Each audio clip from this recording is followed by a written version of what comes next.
ایک آدمی بیچارہ رکشہ چلاتا تھا، کڑی دھوپ میں محنت کرتا تھا اور اپنے بچوں کے لیے کچھ کما کر بیچارہ شام تک مزدوری کر کے لاتا تھا اور اسی سے گھر میں گزر بسر چلتی تھی۔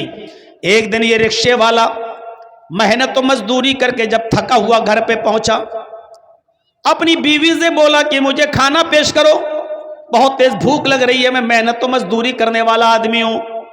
اس کی بیوی نے ارہر کی دال اس کے سامنے رکھ دی، جو فرائی نہیں تھی، بغیر بگاری ہوئی دال تھی، جس میں تڑکڑ کا نہیں لگا ہوا تھا، ایسی بلا بھگاری ہوئی دال اس کے سامنے پیش کر دی۔ اس آدمی نے ناک اور منہ چڑھایا اور کہا کہ میری بیوی کم سے کم کچھ تو خیال کرو اپنے شوہر کا، ہم کو ایسی دال کھلا رہی ہو جو بگاری بھی نہیں ہے تم نے، جس میں تم نے تڑکا بھی نہیں لگایا، ایسی اٹھائی اور لا کر دے دی۔ محنت کرتا ہوں، مزدوری کرتا ہوں، صبح سے لے کے شام تک رکشہ کھینچتا ہوں، پیسنجرز کو بٹھاتا ہوں، محنت و مزدوری کا کام کرتا ہوں، میری بیوی اگر اچھا نہیں کھائیں گے تو طاقت کیسے آئے گی میرے اندر، اور تم نے بلا بھگاری ہوئی دال ہم کو دے دی۔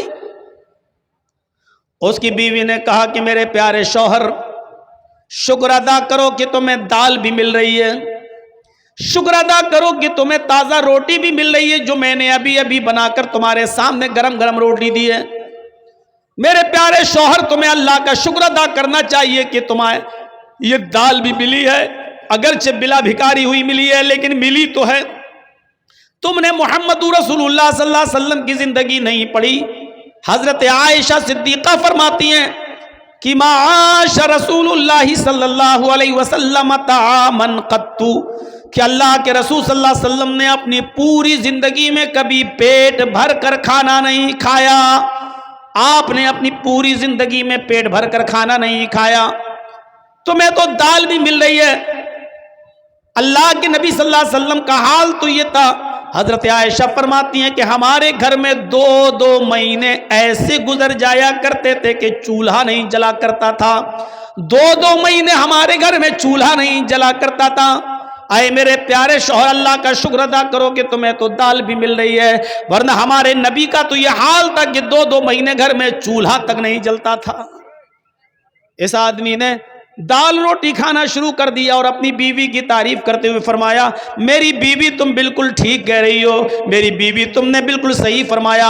ہم نے یہ باتیں مسجد میں جمعے کے دن مولانا سے خطبے میں سنی تھی کہ اللہ کے رسول صلی اللہ علیہ وسلم کے گھر میں دو مہینے تک چولہا نہیں جلا کرتا تھا، اور حضرت عائشہ فرماتی ہیں کہ ہمارے نبی نے کبھی پیٹ بھر کے کھانا نہیں کھایا اپنی پوری زندگی میں۔ میں نے یہ باتیں سنی اور اس آدمی نے، رکشہ چلانے والے نے، دال اور روٹی کھانا شروع کر دیا۔ میرے بھائیوں، پوری زندگی اس کے سامنے چیخنے کی ضرورت نہیں پڑی اور لمبی چوڑی تقریر کی ضرورت نہیں پڑی، اس کی بیوی نے صرف اس کو ایک حدیث سنائی، اللہ کے نبی کی زندگی کا ایک معمول بتایا اور آپ کی زندگی کے حالات بتائے، اس آدمی نے کھانا شروع کر دیا۔ میرے بھائیوں، اگر ہمیں عمل کرنا ہو تو کسی مولانا کی ایک بات کافی ہے ہماری زندگی میں، ہمارے دل کو اثر کرنے کے لیے اور ہماری زندگی میں عمل کرنے کے لیے، اور اگر ہمیں عمل نہ کرنا ہو تو پوری زندگی خطبے دیتے رہو، پوری زندگی جلسے کرتے رہو، پوری زندگی تقریریں کرتے رہو، کوئی اثر نہیں پڑے گا۔ خود اگر مجھ سے کوئی پوچھے تو تقریباً 24-25 سال کا عرصہ تو ہو چکا ہے۔ میرے بھائیوں، جلسوں میں، جلوسوں میں اور تقریریں کرتے ہوئے آپ اندازہ لگا سکتے ہیں کہ پوری زندگی تقریریں کرتے ہوئے گزر گئی ہیں۔ اب آپ اندازہ لگائیے کہ کیا اثرات مرتب ہوئے ہماری زندگی پر، کیا فرق پڑا ہماری زندگی پر۔ ابو الحاکم حمید الدین قریشی کا نام سنا ہوگا۔ ابو الحاکم حمید الدین، جس کے باپ کا نام تھا بہاؤالدین قریشی، کیچ اور مروان کا حکمراں تھا، کیچ اور مروان کا حاکم گزرا، بادشاہ تھا، حاکم وقت تھا، اور 21 سال تک اس نے بڑی شاندار حکومت چلائی۔ اپنے باپ بہاؤالدین کے مرنے کے بعد ابو الحاکم حمید الدین کو جب حاکم بنایا گیا تو 21 سال تک حکومت چلائی۔ बीचों बीच शहर में, कीज में या मरवान में इसका एक आलीशान बाग था, गार्डन। उस बाग के अंदर ये कभी कभी चहल कदमी के लिए जाया करता था अबुल हाकिम हमीदुद्दीन, और वहां थोड़ी देर आराम किया करता था। उस बाग की देखरेख के लिए उसने एक लौंडी, एक खादिमा को रख लिया था। उस लौंडी का काम यह था कि बाग में पानी मारती और अपने हाकिम के लिए, अपने मालिक के लिए, अपने आका के लिए बिस्तर को बिछा देती थी ताकि वो आएंगे और यहां आराम करेंगे। एक दिन अबुल हाकिम हमीदुद्दीन बाग में गया। उसने देखा कि जिस बिस्तर पर मैं आराम करता हूं उस बिस्तर पर लौंडी सो रही है, मेरी खादिमा सो रही है। भाई उसने देखा लौंडी जो थी, उसकी खादिमा जो थी, उसने सोचा कि हम रोजाना इसका बिस्तर बिछाते हैं, नरम गरम बिस्तर, फूल भी उस पर डालते हैं। देखें इस नरम गरम बिस्तर पर थोड़ी देर लेट कर देखते हैं इन अमीरों का बिस्तर कैसा होता है, हाकिम वक्त का बिस्तर कैसा होता है, देखें उस पर लेटने में कैसा महसूस होता है। इस अबुल हाकिम ने हमीदुद्दीन के बिस्तर पर ये थोड़ी देर के लिए लेट गई, ये सोचकर कि देखें बिस्तर कैसा होता है। जैसी वो लेटी और उसको नींद आ गई। अबुल हाकिम हमीदुद्दीन के बिस्तर पर जब ये लौंडी लेटती है तो उसको नींद आ गई, और जैसी नींद आई हमीदुद्दीन वहां पहुंच जाता है। उसने देखा कि मेरे बिस्तर पर ये लौंडी लेटी हुई है। उसने चाबुक उठाया, उसने कोड़ा निकाला और उसने एक कोड़ा अपनी लौंडी को मार दिया। कोड़ा चमड़े का होता था, लकड़ी में, डंडे में, लाठी में चमड़े का चमड़ा लगा रहता था, और चमड़े का एक कोड़ा बड़ी तेज लगता है। उसने उसकी पीठ पर मारा। उस लौंडी ने उस चमड़े के कोड़े की तकलीफ महसूस की और उठ जाती है। उड़ती और सीधे अपने कपड़ों को समेटती और सीधे खड़ी हो जाती है और कहती है, सॉरी, मुझे माफ कर दीजिए, मैं इस बिस्तर पर सोना नहीं चाहती थी, मैं तो सिर्फ लेट कर देखना चाहती थी कि देखें इस बिस्तर पर कैसा लगता है। जिस बिस्तर पे आप रोजाना आराम करते हैं, मैं ये देखना चाहती थी कि इस बिस्तर पर लेटने में कैसा महसूस होता है। मैं जैसे ही लेटी मुझे नींद आ गई, मुझे माफ कर दो। अबुल हाकिम ने कहा, हमीदुद्दीन ने, नहीं, सजा मिलेगी। तेरी हिम्मत कैसे हुई इस बिस्तर पर लेटने की? अपने आका के, अपने मालिक के बिस्तर पर एक मामूली और 2 कौड़ी की लड़की तू लेटेगी इस पर? उसने उस लड़की को, उस लौंडी को खड़ा कर दिया। एक कोड़ा तो मार चुका था उसने, एक एक करके 9 कोड़े और मारे। दूसरा कोड़ा मारा, उस लौंडी की खाल छिल गई। तीसरा कोड़ा मारा, खाल और फट गई। चौथा कोड़ा मारा, पूरी चमड़ी लाल पड़ गई। 5वां कोड़ा मारा, खून गिरने लगा। 6ठा और 7वां कोड़ा भी मारा, खून के कतरे अब जमीन के ऊपर गिरने लगे और उस लौंडी के कपड़े लाल होने लगे। लेकिन उस लौंडी ने हिम्मत बांध ली। ये एक एक कोड़ा मारता जाता और वो मुस्कुराती जाती। इसने एक और कोड़ा मारा, वो और तेज मुस्कुराई। इसने एक और कोड़ा मारा तो वो और तेज मुस्कुराई। जब ये 10 कोड़े मार चुका तो कहने लगा, ए लौंडी, मैं तुझे सजा देने के लिए मार रहा हूं, तुझे तकलीफ देने के लिए तुझ पर चोट कर रहा हूं और कोड़े पे कोड़ा बरसा रहा हूं और तू है हंस रही है। क्या बात है, तुझे तकलीफ नहीं हो रही है? उस लौंडी ने जवाब दिया, कि मुझे तकलीफ तो बहुत हो रही है, हर कोड़े की तकलीफ मुझे हो रही है, हर कोड़े की तकलीफ मुझे हो रही है, लेकिन मैं मुस्कुरा रही हूं। अबुल हाकिम हमीदुद्दीन ने पूछा, तुम क्यों मुस्कुरा रही हो? उसने कहा, मैं इसलिए मुस्कुरा रही हूं कि कुछ सोच रही हूं। हमीदुद्दीन ने पूछा, क्या सोच रही है? मैं तकलीफ देने के लिए मार रहा हूं और तू मुस्कुरा रही है और कह रही है तकलीफ हो रही है, फिर भी मुस्कुरा रही है। कहां? देख, ये खून के कतरे देख, ये जमीन पर टपकने वाला लहू देख, मेरी पीठ जो छिल चुकी है, खाल फट गई, देख, तकलीफ नहीं हो रही तो ये सब कैसे हुआ? लेकिन इसके बावजूद मैं कुछ और सोच के हंस रही हूं। अबुल हाकिम हमीदुद्दीन ने पूछा, वही तो मैं सुनना चाहता हूं, क्या सोच के हंस रही है?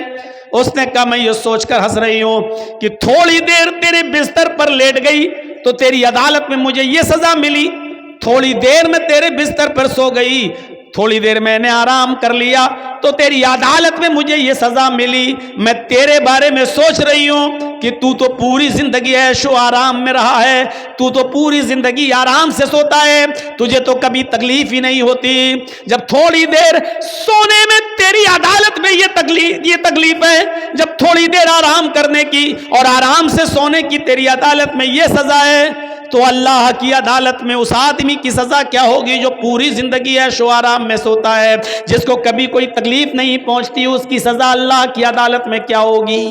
मैं तेरे बारे में सोच रही हूं कि अल्लाह की अदालत में तेरी सजा क्या होगी। हमीदुद्दीन अबुल हाकिम ने वो कोड़ा जमीन पर फेंका, उस लौंडी से कहा जा मैंने तुझे आजाद कर दिया, जा आज के बाद तू मेरी गुलामी से, मेरी लौंडियत से निकल गई, मैंने तुझे आजाद कर दिया, जा तुझे जहां जाना हो, आज के बाद तू मेरी लौंडी नहीं। और उसके बाद में हुकूमत छोड़ी, हुक्मरानी को खैराबाद कह दिया, इस्तीफा दे दिया और उलमा की सोहबत में चला गया, बहुत बड़ा दाई बन गया, बहुत बड़ा मुबल्लिग बन गया, लोगों को दावत व तबलीग का फरीज़ा अंजाम देने लगा, लोगों को अल्लाह और उसके रसूल की बातें बताने लगा। और अबुल हाकिम हमीदुद्दीन का इंतकाल जब हुआ तो वो गुमनामी की मौत मरा।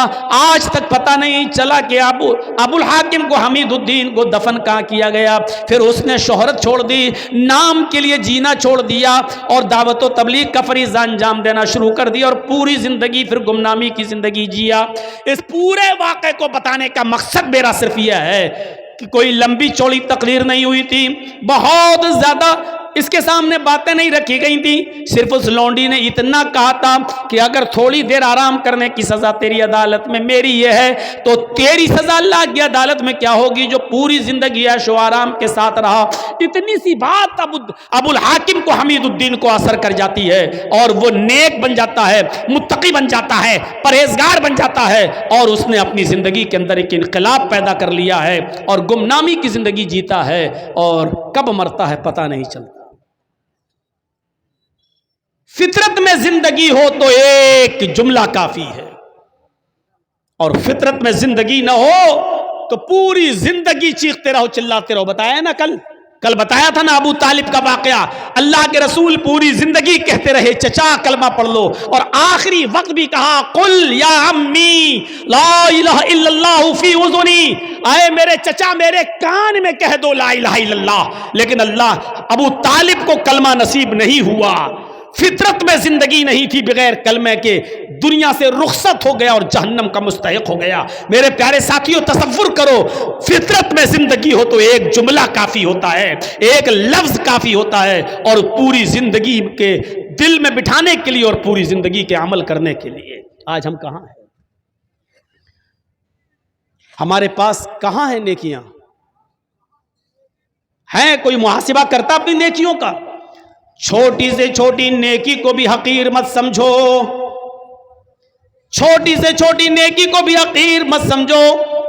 कुरान पढ़िए, अल्लाह रब्बुल आलमीन फरमाता है फमन यअमल मिस्काल ज़र्रतिन खैरन यरा व मन यअमल मिस्काल ज़र्रतिन शर्रन यरा। अगर जर्रा बराबर भी नेकी करोगे तो उसको भी तुम अपने रब के नाम, अपने नामे आमाल में देख लोगे। जर्रा बराबर भी बुराई करोगे तो उसको भी तुम अपने नामे आमाल में देख लोगे।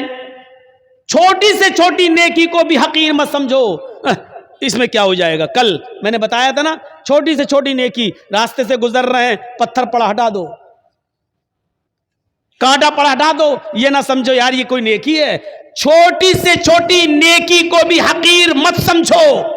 अल्लाह के रसूल एक मरतबा खुतबा दे रहे हैं और औरतों को मुखातब करके कह रहे हैं या माशरन निसा, आए औरतों की जमात, आए मस्तूरात, आए औरतों, तुम अपने घर में, तुम अपने घर के पड़ोस में रहने वाली किसी पड़ोसन को सदका और खैरात करने में कभी हकारत महसूस मत करना।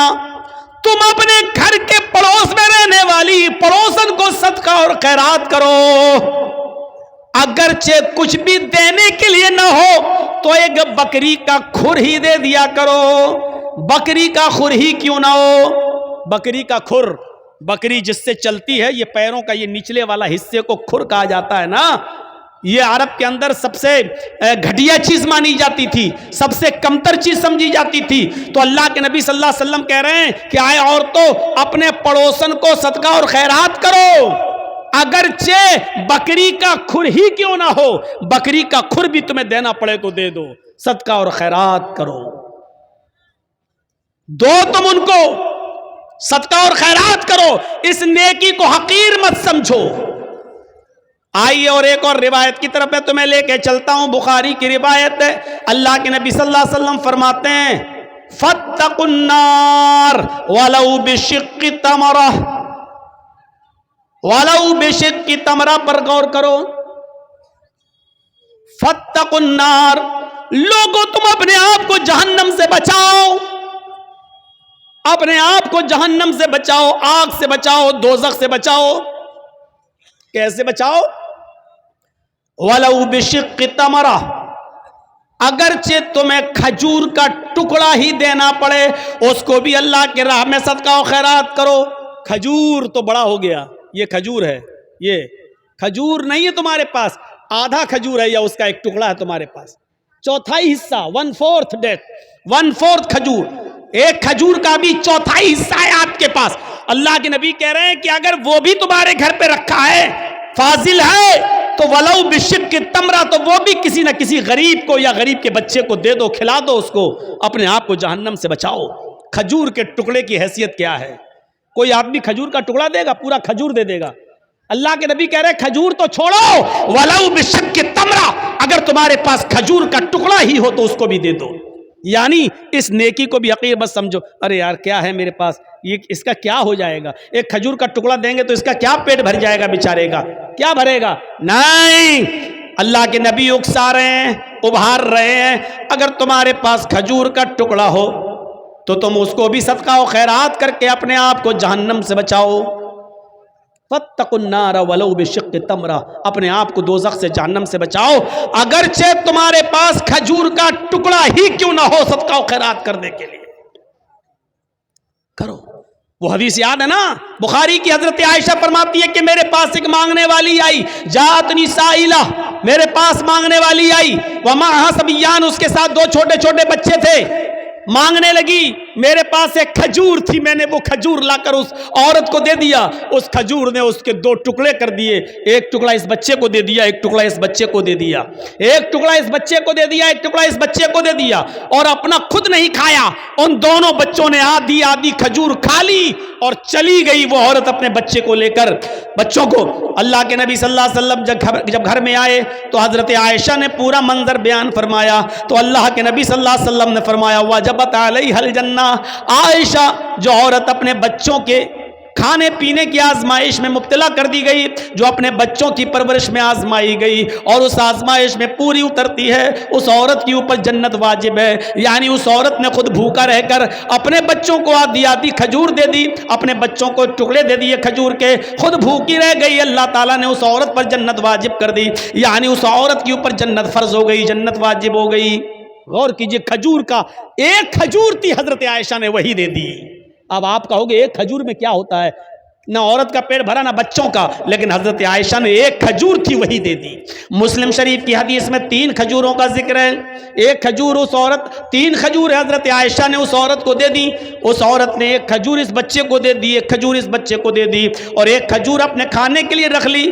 بچوں نے اپنی اپنی کھجوریں کھا لی، اور ماں جب کھجور کھانے لگی تو بچے اپنی ماں کے کھجور پر جھپٹ پڑے. ماں کو رحم آ گیا، ماں نے دیکھا کہ بیٹوں نے، میرے بچوں نے اپنی اپنی کھجوریں کھا لی، لیکن ابھی بھوکے ہیں. تو ماں نے اپنی کھجور نہیں کھائی، بلکہ اس کھجور کے 2 ٹکڑے کر کے آدھی اس کو دے دی، آدھی اس کو دے دی، اور ان بچوں نے یہ آدھی آدھی کھجور بھی کھا لی اور ماں نے خود کچھ نہیں کھایا. جب حضرت عائشہ نے یہ منظر اللہ کے نبی کو بتایا تو اللہ کے نبی کی آنکھوں میں آنسو آ گئے اور روتے ہوئے فرمایا وجبت علیہ الجنہ، اس عورت نے اپنے اوپر جنت واجب کر لی. کسی بھی نیکی کو حقیر مت سمجھو، چھوٹی سے چھوٹی نیکی کو بھی حقیر مت سمجھو. حضرت ابو بکر صدیق کے دور خلافت میں قحط پڑ گیا. قحط مطلب سوکھا، لوگوں کے پاس کھانے پینے کے لیے اناج نہیں ہے، غلہ نہیں ہے، سوکھا پڑ گیا. ابو بکر کا زمانہ ہے. حضرت عثمان غنی رضی اللہ تعالیٰ عنہ کے پاس ملک شام سے गल्ला लदा हुआ ऊंट आए थे जिस पर गल्ला लदा हुआ था, और ऊंट कितने थे? 1000 ऊंट। 100 नहीं, 10-20 नहीं, 100-200 नहीं, 1000 ऊंट था जिस पर अनाज लदा हुआ था, गल्ला लदा हुआ था। जब मदीने के ताजिरों को पता चला कि अब उस्मान गनी के पास 1000 ऊंट है गल्ले से लदे हुए, तो उनके पास आए और कहने लगे, आए उस्मान, क्या इन गल्ले को बेचोगे? हजरत उस्मान ने कहा, मुझे प्रॉफिट क्या दोगे, नफा क्या दोगे? फरमाया, आपके 10 रुपए का माल हम 12 रुपए में लेने के लिए तैयार हैं। 10 दिरहम का माल 12 दिरहम में लेने के लिए तैयार हैं। हजरत उस्मान ने फरमाया, फिर छोड़ो, मुझे इससे भी ज्यादा प्रॉफिट मिल रही है। कहा कि अच्छा 13 ले लो, आपका हर 10 दिरहम के माल पर 13 दिरहम हमसे ले लो, हम उसको बेचेंगे जितना चाहेंगे। कहत पड़ा हुआ है, सूखा पड़ा हुआ है, हमारा माल तो बिकी जाएगा, आप 10 के दिरहम पर 13 दिरहम ले लो। हजरत उस्मान कहते हैं, मुझे इससे भी ज्यादा मिल रहा है। और लास्ट में बोली लगती है, आए उस्मान, हम 10 का माल 15 दिरहम में लेने के लिए तैयार हैं। हजरत उस्मान कहते, रहने दो, 10 दिरहम पर तुम 15 दिरहम दोगे, लेकिन मुझे इससे भी ज्यादा प्रॉफिट मिल रही है। तब तमाम लोग उठ गए, जितने भी बिजनेसमैन थे वो उठ गए और कहने लगे, उस्मान, अगर इससे ज्यादा तुम्हें मिल रहा है तो उसी को दे दो, हम लोग चल रहे हैं, हम लोग जा रहे हैं। जब वो जाने लगे जितने बिजनेसमैन थे, तो पलट कर कहने लगे, उस्मान, हम जा तो रहे हैं, हमें अब नहीं चाहिए, 10 का माल हम 15 में लेने के लिए तैयार हैं, इससे ज्यादा हम नहीं दे सकते, और आप कह रहे हैं इससे भी ज्यादा हमें मिल रहा है। मदीने के सारे बिजनेसमैन यहां मौजूद हैं, मेरी नजर में अब कोई बाकी नहीं है, जो जितना बड़ा बिजनेसमैन है वो यहां मौजूद है, और हम सब लोग यहां हैं। फिर मुझे इतना तो बता दो कि 10 का माल 15 में लेने के लिए हम लोग तैयार हैं, इससे ज्यादा तुम्हें कौन दे रहा है? सारे बिजनेसमैन तो यहां मौजूद हैं, फिर तुम्हें 10 का माल 15 से ज्यादा लेने में कौन तैयार है तुम्हारा?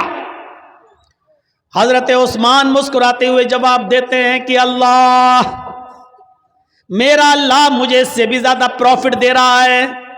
तुम मेरे 10 दिरहम के माल को 15 में खरीदोगे, और मेरा अल्लाह 1 दिरहम का माल 10 दिरहम में ले रहा है। तुम 10 का 15 दोगे, और मेरा रब 10 का 100 दे रहा है, 1 का 10 दे रहा है। तुम 10 दिरहम का माल 15 दिरहम में ले रहे हो, और मेरा रब 10 दिरहम का माल 100 दिरहम में ले रहा है। यानी हम ये सारा का सारा माल 1000 गल्ले से लदे हुए उन ऊंटों पर, जो माल लदा हुआ, गल्ला लदा हुआ इन ऊंटों पर, हम ये सारा का सारा सदका करेंगे, खैरात करेंगे, अल्लाह की राह में खर्च कर देंगे, गरीबों और मिस्कीनों तक पहुंचाएंगे, और मेरा रब 1 दिरहम का माल का सवाब मुझे 10 गुना देगा, 10 गुना देगा। यानी 10 दिरहम का सवाब हमें 100 दिरहम के बराबर देगा। 1000 गल्ले से लदे हुए ऊंटों के सदके का सवाब 10 गुना बढ़ाकर, आप गौर करो, 1000 का 10 गुना बढ़ा दो तो 10,000 गल्ले से लदे हुए ऊंटों का सदका करने का सवाब हमें मिलेगा। इसलिए आप जाइए, हमें आपको माल नहीं बेचना है।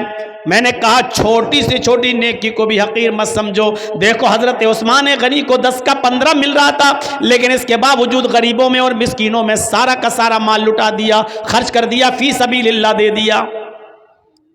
अब देखो यहाँ तो मदरसों के लिए, ताउन के लिए कितना मनाना पड़ता है, कितने झांसे देना पड़ते हैं, कितना बोतल में उतारना पड़ता है, तब जाकर 100 रुपए और 200 रुपए और 500 रुपए और 1000 रुपए हमारी जेब से निकलते हैं। हजरत उस्मान गनी की सखावत से सीखो। 1000 गल्ले से लदे हुए ऊंट, ये भी नहीं कहा चलो 1 ऊंट का माल हम खर्च कर देते हैं अल्लाह की राह में, नहीं, पूरा का पूरा 1000 ऊंट गल्ले से लदे हुए सब का सब खर्च कर दिया, और सब का सब सदका और खैरात कर दिया। ये जज्बा था, ये जज्बा था हजरत उस्मान गनी का। छोटी से छोटी नेकी को भी हकीर मत समझो। हजरत अबू बकर सिद्दीक के दौरे खिलाफत में, हजरत अबू बकर सिद्दीक के दौरे खिलाफत में हजरत उमर का मामूल ये था कि रात में उड़ते, सुनिए, रात में उड़ते اور تہجد کی نماز پڑھنے کے بعد فجر کی نماز سے پہلے تہجد کی نماز پڑھنے کے بعد وہ رات میں نکل جاتے اور ایک بوڑھی عورت کے گھر پہ جاتے، اس کے برتن صاف کر دیتے، اس کے کپڑے دھل دیتے اور اس کے گھر میں جھاڑو لگا دیا کرتے تھے۔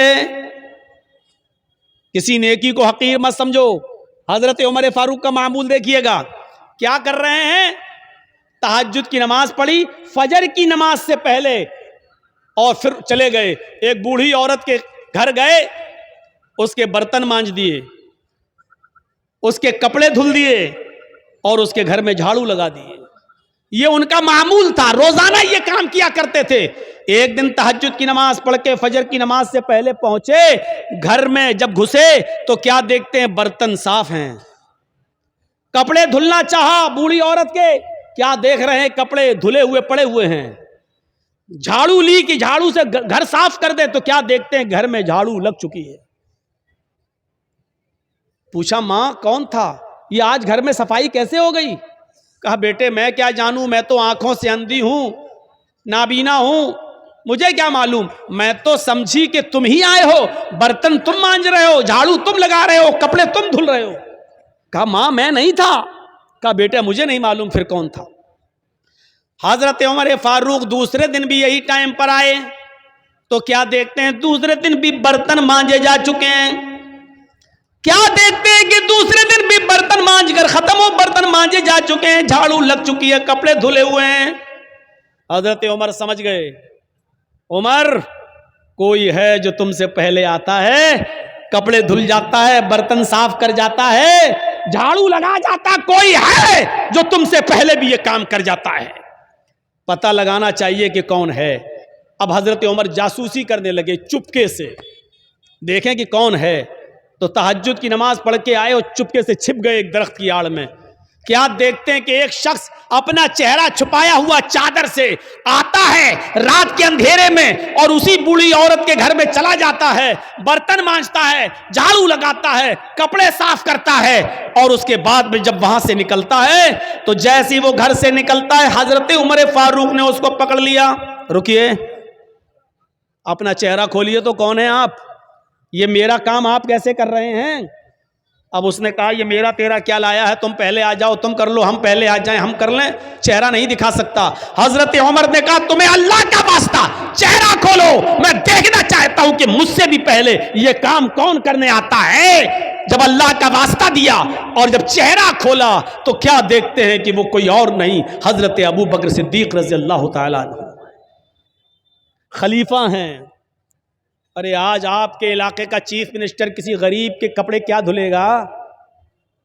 آپ کے یہاں کا معمولی مکھیا اور سرپنچ بھی، آپ کے علاقے کا معمولی مکھیا اور معمولی سرپنچ بھی کسی غریب کے، کسی بوڑھی عورت کے کپڑے اپنے ہاتھ سے نہیں دھل سکتا ہے۔ حضرت ابو بکر صدیق رضی اللہ تعالیٰ عنہ خلیفۃ المسلمین ہیں، خلیفۃ المومنین ہیں، اور کیا حضرت عمر دیکھتے ہیں کہ کون کپڑے صاف کر رہا ہے؟ ابو بکر صدیق۔ کون ہے ابو بکر صدیق جو برتن مانج رہے ہیں؟ کون ہے جو گھر میں جھاڑو لگا رہا ہے؟ ابو بکر صدیق۔ میرے پیارے ساتھیوں، میں بتانا یہی چاہتا تھا کہ کسی بھی نیکی کو حقیر مت سمجھو، چھوٹی سے چھوٹی نیکی، یہ جھاڑو لگانا میرے بھائی یہ ایک معمولی نیکی ہے، لیکن حضرت ابو بکر صدیق جھاڑو لگا رہے ہیں۔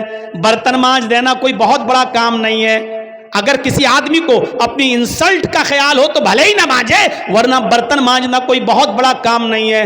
برتن مانج دینا، کپڑے دھل دینا، جھاڑو لگا دینا، یہ کوئی بہت بڑا کام نہیں ہے۔ لیکن حضرت ابو بکر ان کاموں کو بھی حقیر نہیں سمجھا کرتے تھے، حضرت عمر ان کاموں کو بھی حقیر نہیں سمجھا کرتے تھے، اس لیے فرمایا کوئی بھی چھوٹا سی چھوٹی نیکی کو بھی حقیر مت سمجھو۔ کھجور نہ ہو، کھجور کا ٹکڑا ہی صدقہ و خیرات کرو۔ میرے پیارے ساتھیوں، ان چیزوں کو اپنے ذہن میں رکھیے، ان چیزوں کو اپنے ذہن میں رکھیے۔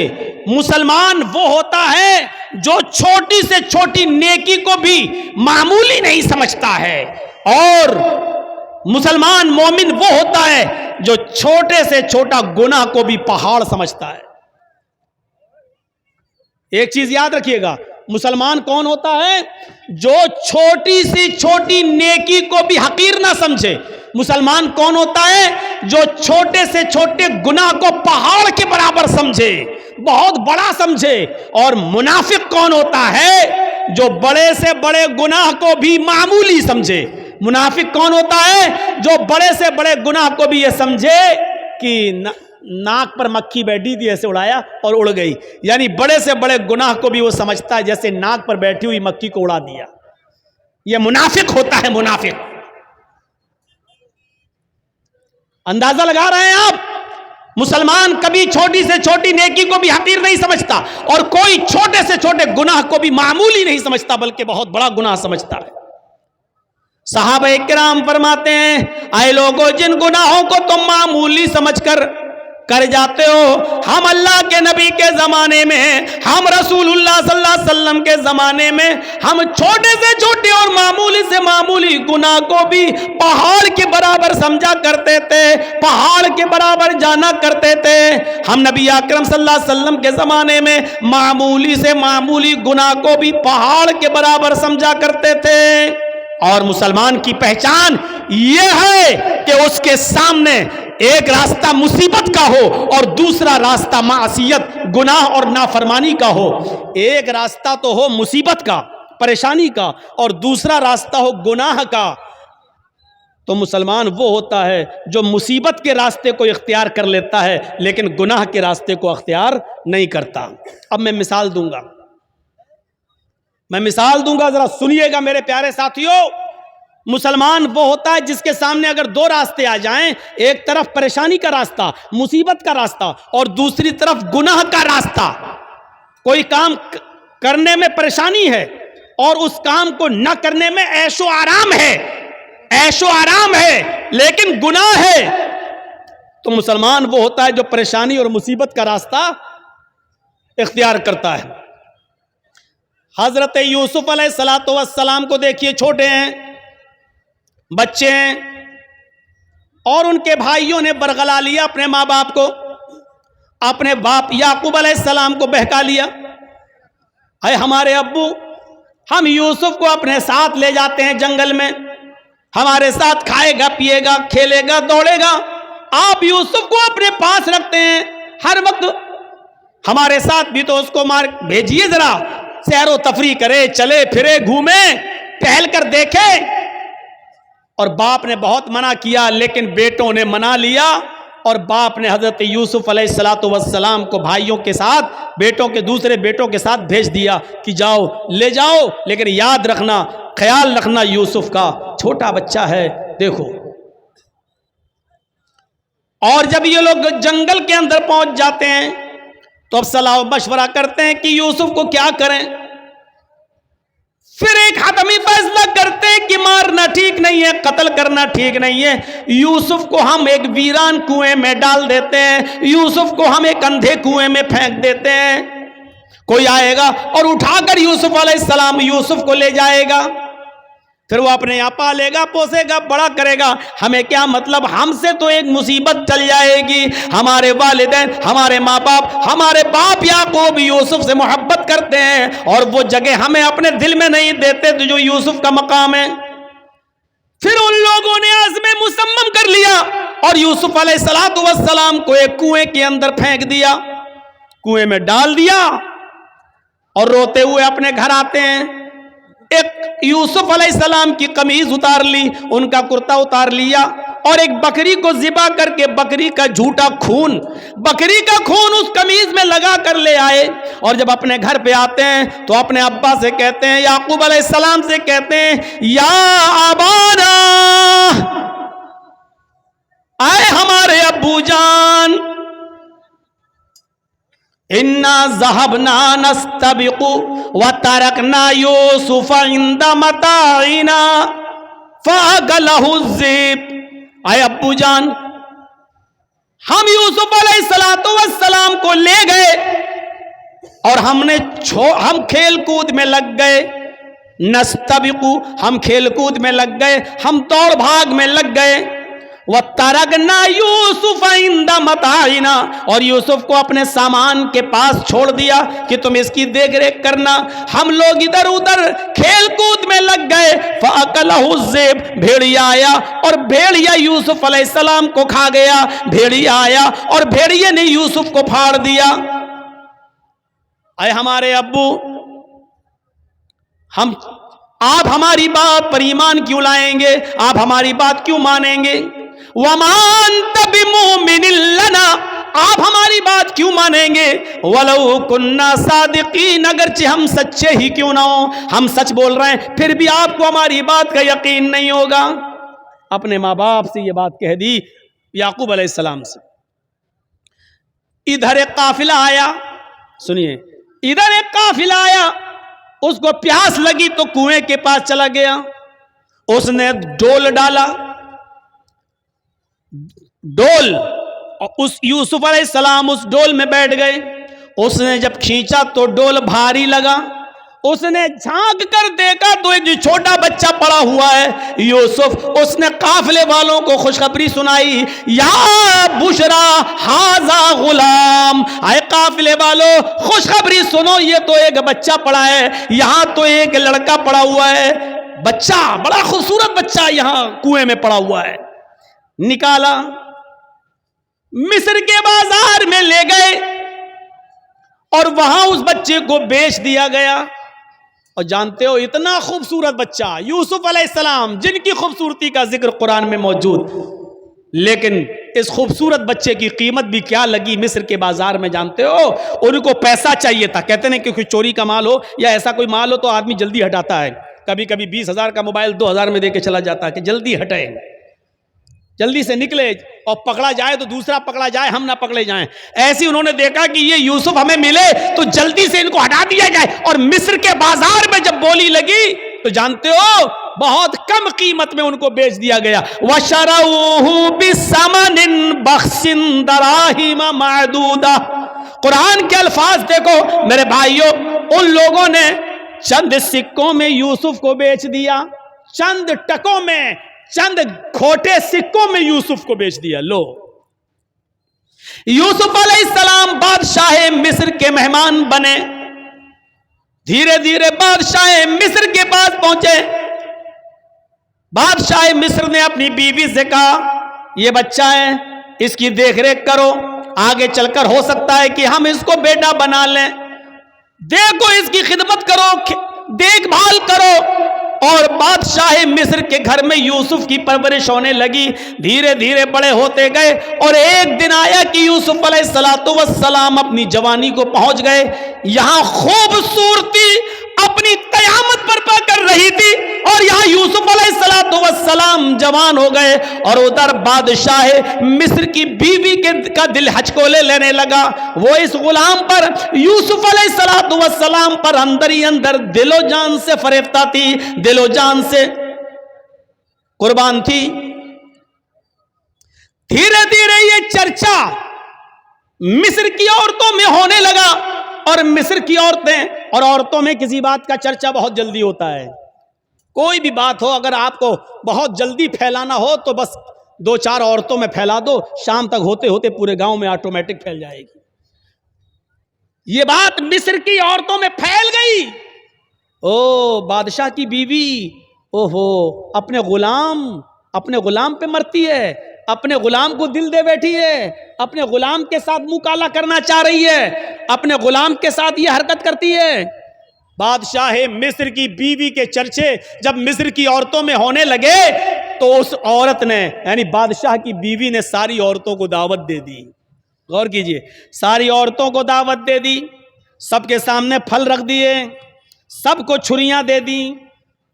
और जब वो फलों को काटने लगी तो उस औरत ने, बादशाह मिस्र की बीवी ने यूसुफ अलैहिस्सलाम से कहा, आए यूसुफ, इन औरतों के सामने से गुजर जाओ। यूसुफ अलैहिस्सलाम उन औरतों के सामने से गुजर रहे हैं। अपनी मालिकन की बात मानना पड़ेगी। यूसुफ अलैहिस्सलाम अपने अपने मालिक की बीवी की बात मानते हुए उन औरतों के सामने से गुजर रहे हैं। जब उन औरतों के सामने से गुजरे तो उन औरतों ने जब यूसुफ अलैहिस्सलाम को देखा, यूसुफ अलैहिस्सलाम को देखा, कुरान कहता है वो फल काट रही थी, बजाय फल काटने के वो कत्ताना ऐदियहुन्ना, उन्होंने अपनी अपनी उंगलियां काट डाली, उन्होंने अपने अपने उंगलियों पर छुरियां चला ली, अपनी अपनी उंगलियों को काट डाला। और जब यूसुफ पर नजर पड़ी तो चीख पड़ी, मा हाज़ा बशरुन इन हाज़ा इल्ला मलकुन करीम, ये कोई इंसान नहीं है, मा हाज़ा बशर, ये कोई इंसान नहीं है, इन हाज़ा इल्ला मलकुन करीम, नहीं ये तो एक मुअज़्ज़ज़ और मुकर्रम फरिश्ता नजर आता है, ये कोई इंसान लगता ही नहीं है। देखो कितना खूबसूरत है, कितना हसीन और जमील है, ये कोई इंसान नहीं, ये तो कोई बुजुर्ग फरिश्ता नजर आ रहा है। मतलब समझ रहे हैं? अभी सिर्फ बादशाह की बीवी फरिश्ता थी यूसुफ पर, अब मिस्र की सारी औरतों ने दिल दे बैठा यूसुफ को। हर औरत चाहने लगी कि यूसुफ हमारे हो जाएं, यूसुफ हमारे हो जाएं। एक फितना खड़ा हो गया। अब बादशाह की बीवी ने कहा, देखा, देख लिया तुमने, अब बताओ इसमें मेरी क्या गलती है? इसको मैंने बहुत बहकाया, अपनी तरफ माइल किया, लेकिन ये बचा रहा, लेकिन ये बचा रहा। और फिर यूसुफ के सामने धमकी देती है बादशाह की बीवी, आए औरतों, आए मिस्र वालियों, सुनो, अगर यूसुफ ने मेरी बात नहीं मानी, मेरी ख्वाहिश पूरी नहीं की, मैं इससे जो चीज चाहती हूं, अगर मेरा मुतालबा इस बच्चे ने, इस लड़के ने, इस गुलाम ने अगर पूरा नहीं किया तो ये जेल में सड़ेगा, या सख्त से सख्त सजा मैं इसको दिलाऊंगी, सख्त से सख्त सजा दिलवाऊंगी, या जेल में सड़ेगा। अब यूसुफ अलैहिस्सलाम को जब धमकी मिलती है तो यूसुफ अलैहिस्सलाम के पास दो ही रास्ते थे। एक रास्ता तो यह था मुसीबत का, इस औरत की बात ना माने और जेल में चले जाएं, यह मुसीबत का रास्ता था। मैंने कहा ना, मोमिन के लिए अगर एक तरफ मुसीबत का रास्ता हो और एक तरफ गुनाह का रास्ता हो, मासियत का, तो मोमिन मुसीबत का रास्ता अख्तियार कर लेता है, लेकिन गुनाह का रास्ता अख्तियार नहीं करता। यूसुफ अलैहिस्सलाम के सामने दो रास्ते थे। यहां बादशाह मिस्र की बीवी ने कहा कि अगर इसने मेरी बात नहीं मानी तो इसको सख्त से सख्त सजा दिलवाऊंगी, या जेल के अंदर सड़ेगा। यूसुफ अलैहिस्सलाम के पास दो ही रास्ते थे। एक रास्ता यह था कि बादशाह की बीवी की बात मान लें और जो वो कह रही है उसकी मर्जी को पूरा कर दें। अगर ऐसा कर लेते, बादशाह की बीवी की बात मान लेते, तो पांचों उंगली घी में थी। बादशाह की बीवी उनको बचाती भी, बादशाह की बीवी उनका ख्याल भी रखती, बादशाह की बीवी उनको तन्हाई का मौका भी देती, बादशाह की बीवी उनकी इज्जत और तकरीम भी करती, बादशाह की बीवी उनको अच्छी तरीके से उनकी हिफाजत भी करती, सब कुछ करती, और जो वो चाहते वो उनको मिलता रहता। लेकिन ये रास्ता गुनाह का रास्ता था, ये रास्ता मासियत का रास्ता था। अब दूसरा रास्ता यूसुफ अलैहिस्सलाम के सामने ये था कि मैं इस गलत रास्ते पर नहीं चलूंगा। तो वो औरत कह रही है मैं जेल में डलवा दूंगी, मैं सख्त से सख्त सजा दिलवाऊंगी। तो यूसुफ अलैहिस्सलाम ने ये रास्ता पसंद कर लिया और नजरें आसमान पे डाली और फरमाया, इलाहुल आलमीन, आए मेरे परवरदिगार, बादशाह मिस्र की बीवी ने ये ठान लिया है कि मैं उसके साथ गलत काम करूं, और वो ये भी कह रही है अगर इसने मेरी बात ना मानी तो मैं इसको सजा दिलवाऊंगी और जेल में डलवा दूंगी।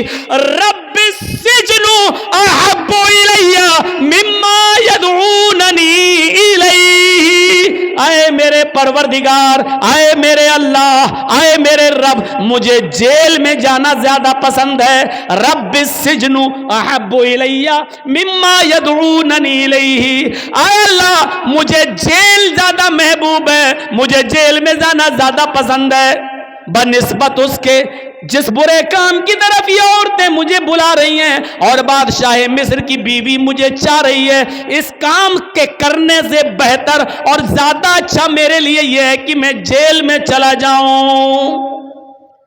وَإِلَّا تَصْرِفْ عَنِّي كَيْدَهُنَّ أَصْبُ إِلَيْهِنَّ، اے ہمارے پروردگار، اے ہمارے رب، اگر تو نے مجھے ان کی چالوں سے نہ بچایا، اے اللہ اگر تو نے مجھے ان کی چالوں سے میری حفاظت نہ کی. یہ عورت کی چالیں کتنی خطرناک ہوتی ہیں. آپ کو اپنے گھر میں پیار و محبت کے جال میں پھنسا کر بلا بھی لیں گی اور آپ کو پھنسوا بھی دیں گی، آپ کو پھنسوا بھی دیں گی. تو اسی لیے یوسف علیہ السلام کیا کہہ رہے ہیں؟ وَإِلَّا تَصْرِفْ عَنِّي كَيْدَهُنَّ، اے اللہ مجھے جیل جانا زیادہ محبوب ہے، زیادہ پسند ہے بنسبت اس کے جس برے کام کی طرف یہ مجھے بلا رہی ہیں. اے اللہ اگر تو نے مجھے ان کی چالوں سے محفوظ نہ کیا، اگر تو نے مجھے ان کی چالوں سے نہ بچایا، اصبو الیہن، تو میں بھی ان کی طرف جھک جاؤں گا، میں بھی ان کی طرف مائل ہو جاؤں گا، میں بھی ان کے ساتھ غلط کام کر بیٹھوں گا. وَأَكُن مِّنَ الْجَاهِلِينَ، اور میں جاہلوں میں نادانوں میں سے ہو جاؤں گا. اے اللہ میں جاہلوں اور نادانوں میں سے ہو جاؤں گا. اس لیے اللہ مجھے ان کے شر و فتن سے اور ان کی چالوں سے تو میری حفاظت فرما. اس واقعے کی روشنی میں جو قرآن کی آیت سے میں نے ثابت کیا ہے، کیا پتہ چلتا ہے میرے بھائیوں کہ مومن وہ ہوتا ہے کہ جس کے سامنے ایک طرف مصیبت کا راستہ ہو اور ایک طرف گناہ کا راستہ ہو، تو وہ مصیبت کو اٹھانا اور پریشانی کو مول لینا یہ زیادہ بہتر سمجھتا ہے، لیکن گناہ کو اختیار نہیں کرتا ہے. یہ مومن کی نشانی ہے. ہمارے اور آپ کے پاس یہ نشانیاں ہیں. کیا ہم مومن ہیں؟ کیا ہم ایسا کرتے ہیں؟ اس لیے یاد رکھیے میرے ساتھیوں، گناہوں کی دلدل سے بچیے، گناہوں کی دلدل سے بچیے اور اللہ رب العالمین کو پکارتے رہیے، اپنے گناہوں کی توبہ اور معافی مانگتے رہیے کہ اللہ رب العالمین فرماتا ہے قُلْ يَا عِبَادِيَ الَّذِينَ اسْرَفُوا عَلَىٰ أَنفُسِهِمْ لَا تَقْنَطُوا مِن رَحْمَتِ اللَّهِ. اے محمد صلی اللہ علیہ وسلم میرے بندوں سے کہہ دو، یا عبادی الذین اسرفوا علی انفسہم، اے اللہ کے بندو اگر تم نے گناہ کر کے، اگر تم نے ظلم کر کے، اگر تم نے عیاری و مکاریاں کر کے گناہ کر ڈالے اور زمین و آسمان بھی بھر لیے، اپنی جانوں پر تم نے ظلم کیا، اپنی جانوں پر تم نے ظلم کیا ہے اور تم حد سے آگے بڑھ چکے ہو، لا تقنطوا من رحمت اللہ، کہہ دو اے اللہ کے بندو اللہ کی رحمت سے نا امید مت ہو جاؤ، اللہ کی رحمت سے نا امید مت ہو.